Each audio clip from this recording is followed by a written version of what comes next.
Train के AC compartment में मेरे सामने की सीट पर बैठी लड़की ने मुझसे पूछा, हेलो, क्या आपके पास मोबाइल की सिम निकालने की पिन है? उसने अपने बैग से एक फ़ोन निकाला।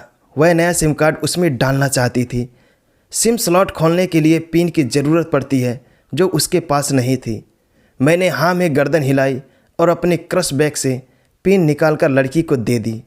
लड़की ने थैंक्स कहते हुए पिन ले ली और सिम कार्ड डालकर पिन मुझे वापस कर दी। थोड़ी देर बाद वो फिर से इधर उधर ताकने लगी।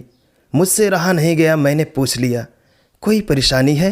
वो बोली, सिम स्टार्ट, दूसरी ट्रेन है जिसमें आज मैं हूँ और दिल्ली से तीसरी गाड़ी पकड़नी है, फिर हमेशा के लिए आज़ाद। आज़ाद? लेकिन किस तरह की कैद से? मुझे फिर जिज्ञासा हुई कि किस कैद में थी ये कमसिन अड़हड़ सी लड़की। लड़की बोली, उसी कैद में थी जिसमें हर लड़की होती है, जहाँ घर वाले कहें शादी कर लो, जब जैसा कहें वैसा करो। मैं घर से भाग चुकी हूँ। मुझे ताज्जुब हुआ, मगर अपने ताज्जुब को छुपाते हुए मैंने हंसते हुए पूछा, अकेली भाग रही हैं आप? आपके साथ कोई नज़र नहीं आ रहा? वो बोली, अकेली नहीं, साथ में है कोई। कौन? मेरे प्रश्न ख़त्म नहीं हो रहे थे। दिल्ली से एक और ट्रेन पकड़ूंगी, फिर अगले स्टेशन पर वो जनाब मिलेंगे और उसके बाद हम किसी को नहीं मिलेंगे। ओह, तो ये प्यार का मामला है? उसने कहा, जी। मैंने उसे बताया, मैंने भी कहा मेरी भी गर्लफ्रेंड है। ये बात सुनकर वो खुश हुई।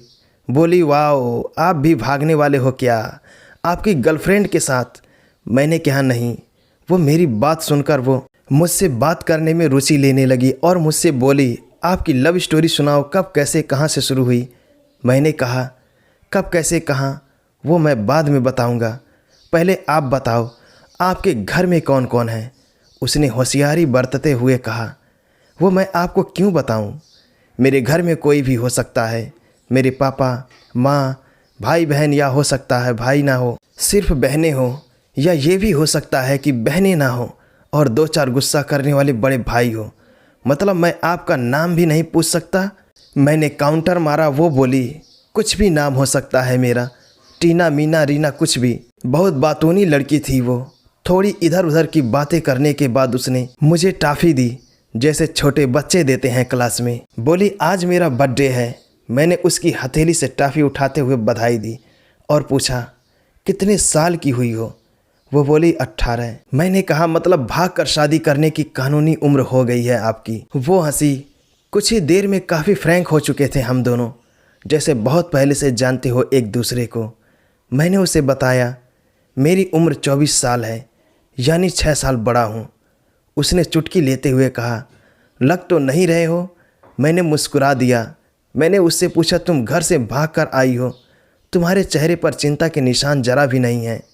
इतनी बेफिक्र मैंने पहली बार देखी है। खुद की तारीफ सुनकर वो खुश हुई। बोली, मुझे उन जनाब ने, मेरे लवर ने पहले से ही समझा दिया था कि जब घर से निकलो तो बिल्कुल बिंदास रहना, घर वालों के बारे में बिल्कुल मत सोचना, बिल्कुल अपना मूड खराब मत करना, सिर्फ मेरे और हम दोनों के बारे में सोचना। और मैं वही कर रही हूँ। मैंने फिर चुटकी ली। कहा, उसने तुम्हें मुझ जैसे अनजान मुसाफिर से दूर रहने की सलाह नहीं दी? उसने हंसकर जवाब दिया, नहीं, शायद वो भूल गया होगा ये बताना। मैंने उसके प्रेमी की तारीफ करते हुए कहा, वैसे तुम्हारा बॉयफ्रेंड काफ़ी टैलेंटेड है। उसने किस तरह से तुम्हें अकेले घर से रवाना किया, नई सिम और मोबाइल दिया, 3 ट्रेन बदलवाई ताकि कोई ट्रेन ना कर सके। Very talented person. लड़की ने हामी भरी। बोली, बहुत टैलेंटेड है वो, उसके जैसा कोई नहीं। लड़की ने कहा, वेरी इम्प्रेसिव। मैं मुस्कुराकर खिड़की की तरफ देखने लगा। लड़की ने पूछा, अच्छा, आप लव मैरिज करेंगे या फिर आप भाग कर शादी करेंगे? कैसे रहेंगे और कैसे गुजारा करेंगे उस वक्त? उसके हर सवाल और हर बात में मुझे महसूस हो रहा था कि ये लड़की लड़कपन के शिखर पर है, बिल्कुल ना समझ और मासूम छोटी बहन सी। मैंने उसे बताया कि हम भाग कर शादी नहीं करेंगे, और ये भी है कि उसके पापा ने मुझे पहली नज़र में सख्ती से रिजेक्ट कर दिया था। उन्होंने आपको रिजेक्ट क्यों किया? लड़की ने पूछा। मैंने कहा, रिजेक्ट करने का कुछ भी कारण हो सकता है, मेरी जाति, मेरा काम, मेरा फ्यूचर, घर परिवार, बिल्कुल सही। लड़की ने सहमति दर्ज कराई और आगे पूछा, फिर आपने क्या किया? मैंने कहा, मैंने कुछ नहीं किया, उसके पिता ने रिजेक्ट कर दिया। वहीं से मैंने अपने बारे में अलग से सोचना शुरू कर दिया था। खुशबू ने मुझे कहा, कि भाग चलते हैं। मेरी गर्लफ्रेंड का नाम खुशबू है। मैंने दो टूक मना कर दिया। वो 2-3 दिन तक जोर देती रही कि भाग चलते हैं। मैं मना करता रहा। मैंने उसे समझाया भागने वाले जोड़ों में लड़की की इज्जत पर कोई खास फर्क नहीं पड़ता, जबकि लड़की के पूरे कुल की इज्जत धुल जाती है। भागने वाला लड़का उसके दोस्तों में हीरो माना जाता है, लेकिन इसके विपरीत जो लड़की प्रेमी संग भाग रही है वो उल्टा कहलाती है। मोहल्ले के लड़के उसे चालू कहते हैं। बुराइयों के तमाम शब्दकोश लड़की के लिए इस्तेमाल किए जाते हैं। भागने वाली लड़की आगे चलकर 60 साल की वृद्धा भी हो जाएगी, तब भी जवानी में किए उस कांड का कलंक उसके माथे पर से नहीं मिटता। मैं मानता हूँ कि लड़का लड़की को तौलने का ये दोहरा मापदंड गलत है, लेकिन हमारे समाज में यही है तो यही है। ये नज़रिया गलत है, मगर सामाजिक नज़रिया यही है। वह अपने नीचे का होठ दांतों तले पीसने लगी। उसने पानी के बोतल का ढक्कन खोलकर एक घूंट पिया। मैंने कहा अगर मैं उस दिन उसे भगा ले जाता तो उसकी माँ तो शायद कई दिनों तक पानी भी ना पीती। इसलिए मेरी हिम्मत ना हुई कि ऐसा काम करूं। मैं जिससे प्रेम करूं उसके माँ बाप मेरे माँ बाप के समान हैं, चाहे शादी ना हो तो ना हो। कुछ पल के लिए वो सोच में पड़ गई, लेकिन मेरे बारे में और अधिक जानना चाहती थी। उसने पूछा फिर आपकी शादी कैसे होगी? मैंने बताया खुशबू की सगाई कहीं और कर दी गई थी। धीरे धीरे सब कुछ नॉर्मल होने लगा था। खुशबू और उसके मंगेतर की बातें भी होने लगी थी फ़ोन पर, लेकिन जैसे जैसे शादी नज़दीक आने लगी उन लोगों की डिमांड बढ़ने लगी। बड़ी डिमांड मतलब? लड़की ने पूछा। डिमांड का एक ही मतलब होता है, दहेज की डिमांड। परिवार में सबको सोने से बने तोहफे दो, दूल्हे को लग्जरी कार चाहिए, सास और ननद को नेकलेस दो, वगैरह वगैरह। बोले हमारे यहाँ रीत है। लड़का भी इस रीत की अदायगी का पक्षधर था। वो सगाई मैंने तुड़वा डाली, इसलिए नहीं कि सिर्फ मेरी शादी उससे ना हो जाए, बल्कि ऐसे लालची लोगों से खुशबू कभी खुश नहीं रह सकती थी, ना उसका परिवार। फिर किसी तरह घर वालों को समझा बुझाकर मैंने फ्रंट पर आ गया और हमारी शादी हो जाएगी। ये सब किस्मत की बात है। लड़की बोली चलो अच्छा हुआ आप मिल गए, वरना वो गलत लोगों में फंस जाती। मैंने कहा जरूरी नहीं कि माता पिता का फैसला हमेशा सही हो, और ये भी ज़रूरी नहीं कि प्रेमी जोड़े की पसंद सही हो। दोनों में से कोई भी गलत या सही हो सकता है। काम की बात यह है कि कौन ज़्यादा वफादार है। लड़की ने फिर से पानी का घूंट लिया और मैंने भी। लड़की ने तर्क दिया हमारा फैसला गलत हो जाए तो कोई बात नहीं, उन्हें ग्लानि नहीं होनी चाहिए।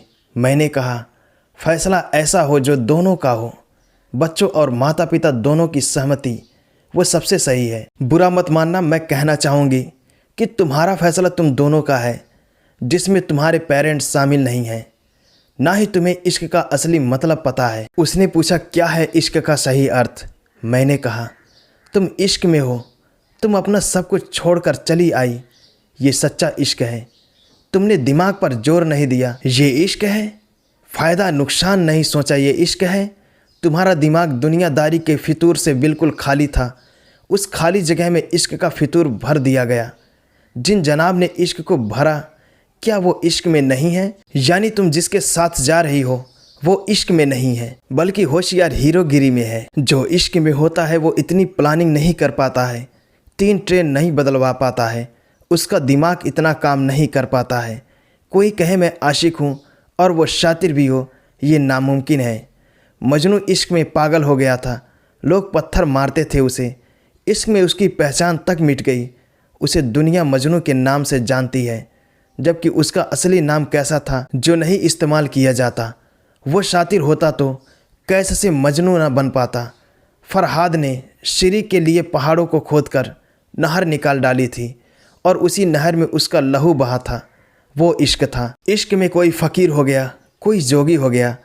किसी मांझी ने पहाड़ तोड़कर रास्ता निकाल लिया, किसी ने अतिरिक्त दिमाग नहीं लगाया, चालाकी नहीं की। लालच, हवस और हासिल करने का नाम इश्क नहीं है।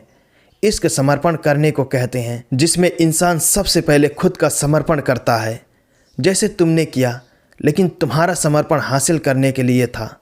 यानी तुम्हारे इश्क में लालच की मिलावट हो गई। लड़की अचानक खोसी गई। उसकी खिलखिलाहट और खिलंदड़ापन एकदम से खामोशी में बदल गया। मुझे लगा मैं कुछ ज़्यादा बोल गया, फिर भी मैंने जारी रखा। मैंने कहा प्यार तुम्हारे पापा तुमसे करते हैं, कुछ दिनों बाद उनका वज़न आधा हो जाएगा। तुम्हारी माँ कई दिनों तक खाना नहीं खाएगी, ना पानी पिएगी, जबकि आपको अपने आशिक को आजमा कर देख लेना था। ना तो उसकी सेहत पर फर्क पड़ता, ना दिमाग पर। वो अक्लमंद है, अपने लिए अच्छा सोच लेता। आजकल गली मोहल्ले के हर तीसरे लौंडे लपाटे को जो इश्क हो जाता है वो इश्क नहीं है, वो सिनेमा जैसा कुछ है। एक तरह की स्टंटबाजी, डेयरिंग, अलग कुछ करने का फितूर और कुछ नहीं। लड़की का चेहरे का रंग बदल गया। ऐसा लग रहा था वो अब यहाँ नहीं है, उसका दिमाग किसी अतीत में टहलने निकल गया है। मैं अपने फ़ोन को स्क्रॉल करने लगा, लेकिन मन की इंद्री उसकी तरफ थी। थोड़ी ही देर में उसका और मेरा स्टेशन आ गया। बात कहाँ से निकली थी और कहाँ पहुँच गई। उसके मोबाइल पर मैसेज टोन बजी। देखा, सिम एक्टिव हो चुकी थी। उसने चुपचाप बैग में से आगे का टिकट निकाला और फाड़ दिया। मुझे कहा एक कॉल करना है। मैंने मोबाइल दिया। उसने नंबर डायल करके कहा सॉरी पापा, और सिसक सिसक कर रोने लगी। सामने से पिता भी फ़ोन पर बेटी को संभालने की कोशिश करने लगे। उसने कहा पिताजी आप बिल्कुल चिंता मत कीजिए, मैं घर आ रही हूँ। दोनों तरफ से भावनाओं का सागर उमड़ पड़ा। हम ट्रेन से उतरे। उसने फिर से पिन मांगी। मैंने पिन दी। उसने मोबाइल से सिम निकालकर तोड़ दी और पिन मुझे वापस कर दिया। और देश की सभी बेटियों को समर्पित ये मेरा दावा है, माता पिता से ज़्यादा तुम्हें दुनिया में कोई प्यार नहीं कर सकता। दोस्तों, ये वीडियो बनाने का मकसद किसी भी व्यक्ति, जाति, धर्म के भावना को चोट पहुंचाना नहीं है। बस इस वीडियो का मकसद आपको जागरूक करना है।